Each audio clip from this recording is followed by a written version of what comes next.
Okay, back to John Brown. John Brown, he's an abolitionist, and he hates slavery with a passion. And in Kansas, which would be nicknamed Bloody Kansas, violence broke out in several different cities. Pro-slavery, anti-slavery cities attacked each other. And in Lawrence, which is an anti-slavery city, printing press was destroyed, and there was cannon fire.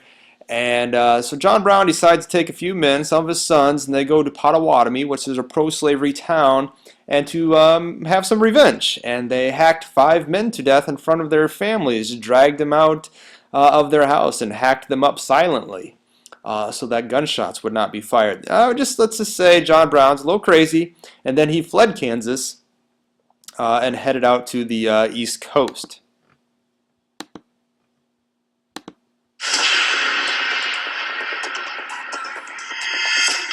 Americans from all over the country are flooding into the new territories on the frontier. Each becomes a battleground. Will it be slave owning or free?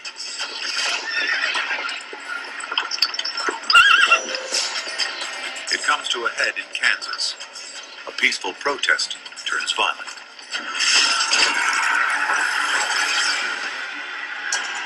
Emotions run high. Towns are terrorized. Stores robbed.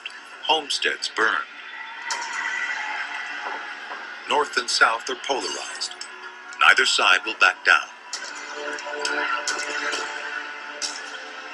One man will stop at nothing to abolish slavery. John Brown, a folk hero in the North, a terrorist to the South. He thinks he's fighting a holy war. He believes himself to be God's chosen instrument. He will murder for his cause. John Brown is one of those controversial figures about whom almost anything you can say is true. He's a terrorist in our modern terms. He's a revolutionary. The divide between North and South is an open wound. Kansas bleeds for 2 years. More than 200 dead. America is on the road to war. Slavery is tearing the nation apart. America is built on a number of distinct fault lines. One, of course, was slavery and freedom.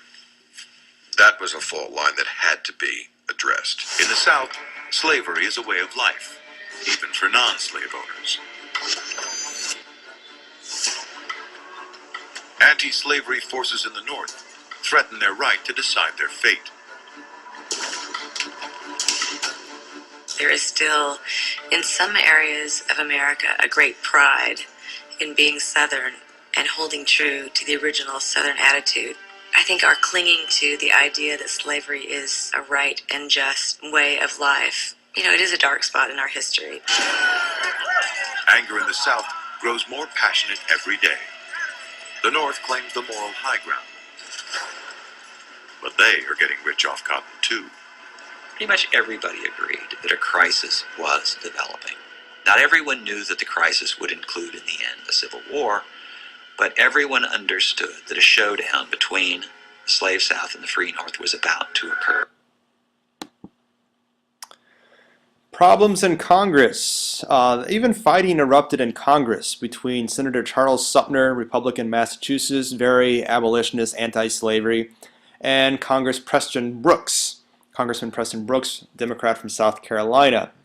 Apparently, one of his family members was Andrew Butler, a senator from South Carolina, and Charles Sumner had called him an imbecile and, how could South Carolina have this slavery? And, well, he kind of dishonored him, and that's kind of a Southern thing. So Preston Brooks takes his cane and beats Charles Sumner over the head with it several times until pretty much he was unconscious, and he kept still hitting him. Usually you would go to jail for that, but not back in the day. And Charles Sumner would not be able to return to his Senate seat for 3.5 years, and his seat would be empty for that amount of time. Preston Brooks was censored, which means he wasn't allowed to speak, and people sent him canes from the South, new canes, because he broke his old cane over the head of Charles Sumner. So even violence in Congress was happening. This is the tension of slavery. Election of 1856, James Buchanan wins over the Republican John C. Fremont. Unfortunately, James Buchanan is not going to be a very good president, and he's not going to do anything to ease the tensions between the North and the South. And it really is his kind of fault that Civil War occurs. The Dred Scott case. This is a case that upset a lot of people, especially in the North, and a lot of people in the South were pretty happy about it. Supreme Court Justice Roger Taney tells the American people that African Americans are property and that you can take your property anywhere. This case, Dred Scott versus Stanford, 1857, important court case. Dred Scott, being a slave to a U.S. Army doctor, the Army doctor traveled around a lot. He traveled to Illinois and Wisconsin, which are free states. And so he sued for his freedom because he was in free territory.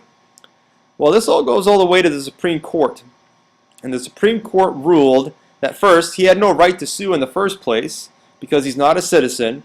And second, because just living in free territory does not make a slave free. Slaves are property. And guess what? Where can you take your property? Anywhere. So after this court case, it pretty much said that slavery can exist anywhere. And all these compromises we made, the Missouri Compromise, Compromise of 18, they don't even matter. Because if slaves are truly property, they can exist anywhere. And so a lot of people in the North were upset about this Dred Scott case. Leads to Abraham Lincoln coming about here. Lincoln-Douglas debates. Abraham Lincoln is going to run for a Senate seat in Illinois in 1858, a Senate seat. And he's running against Stephen Douglas, who is very well known. He's the man that created the Kansas-Nebraska Act. Everybody knows him. He's very popular. So they have 7 debates in 7 cities. Abraham Lincoln, not many people know who he is, but how he stands on slavery is he doesn't believe it should extend anywhere else. He was okay with where it was, but he didn't want it to expand anywhere else, and hopefully that it would just, go away. He once said, "A house divided against itself cannot stand. I believe this government cannot endure permanently half slave and half free." He believed the country was either going to be all slave or all free, but it couldn't be both. Otherwise, Civil War would break out. Of course, we all know Abraham Lincoln was not a vampire hunter. So, the Lincoln-Douglas debates. Lincoln's going to lose this Senate seat. He's not going to win the Senate seat of Illinois. Stephen Douglas will win that seat, but it gets his name out there. People know who he is. Harper's Ferry.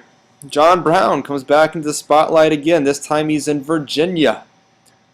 He decides to raid this arsenal at Harper's Ferry. It has a lot of guns and ammunition. And he gets about 18 people, and 13 white, 5 black, to capture these weapons. And they're going to start a little rebellion. They're going to go from plantation to plantation, freeing slaves. John Brown wants to light the fuse. October 1859. Passionate in his hatred of slavery, Brown prepares to take the fight into the heart of the South. His plan, to capture the federal arsenal at Harper's Ferry, Virginia. The biggest collection of weapons in the South. 20,000 rifles, muskets, and pistols, worth almost $7 million today. He wants to arm Southern slaves and lead a slave rebellion.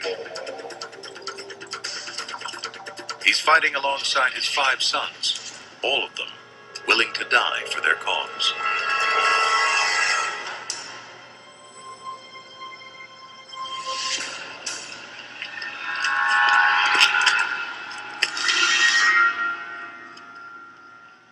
The arsenal is poorly defended. Breaking in is a pushover. But his raid is based on local slaves rising up and joining the fight. He needs a small army to carry off so many weapons. Without slave reinforcements, it's a suicide mission. Word gets out, and local townsfolk attack the arsenal. Not a single slave joins Brown and his men. They are trapped and fighting for their lives. I want to free all Negroes in the state. I have possession of the United States Armory. And if the citizens interfere with me, I must only burn the town and have blood.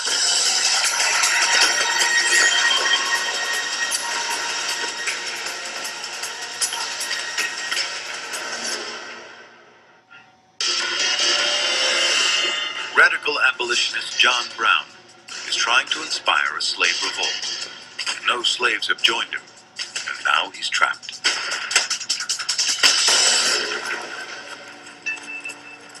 At dawn, the U.S. Marines arrive. They storm the arsenal under the command of Colonel Robert E. Lee.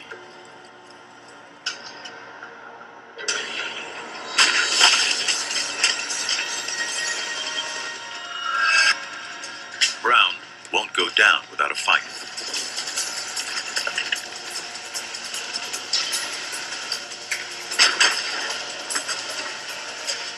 But the soldiers overwhelm them.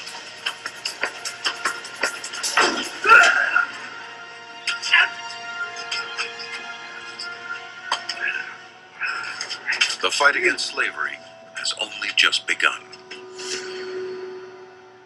But John Brown's crusade is over. His sons are dead. His trial captivates the country.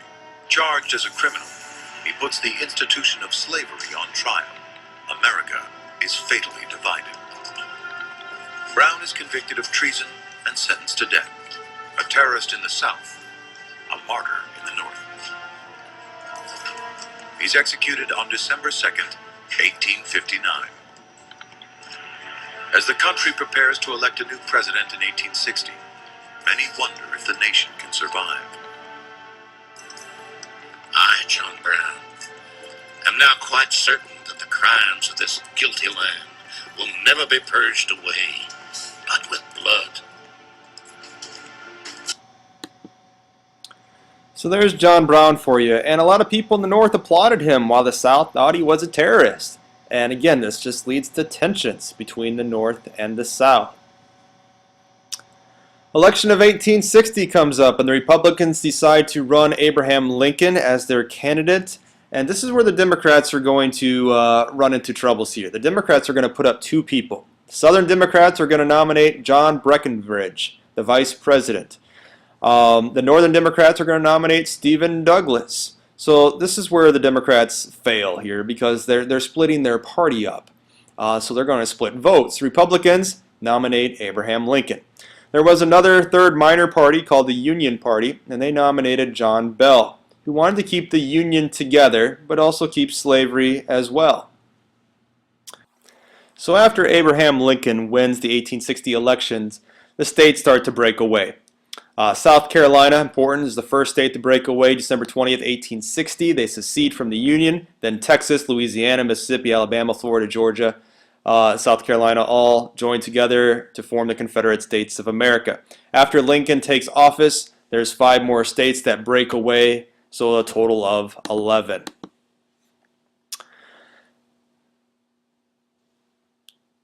Lincoln wasn't sure exactly what to do. He didn't know how he would be able to bring the states back together.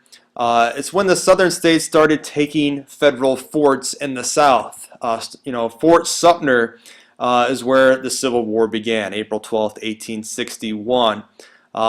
They did not want to surrender the fort. The South had surrounded Fort Sumter, and this is where the first shots were fired. And the Civil War began, 1861. And it's going to last 4 years until 1865.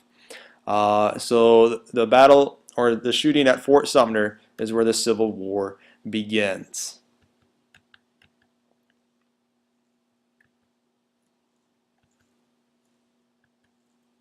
And that will do it for Chapter 2, Section 2 the causes of the Civil War.